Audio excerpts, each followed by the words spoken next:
Hey, what up everybody, it's your boy Frenchiie. Welcome back to my channel. Today I'll be teaching you guys how to soft reset your iPhone X. So the first thing you guys are going to want to do is push the volume button up, down, continue to hold the lock button. Continue to hold the lock button until your phone completely turns off and turns back on. Once you see the Apple logo, you can then release. Continue to hold. You can now release.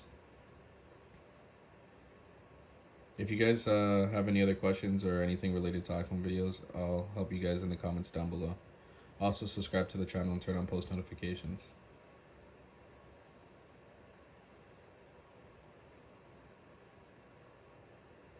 And there you guys go, your phone has been soft resetted.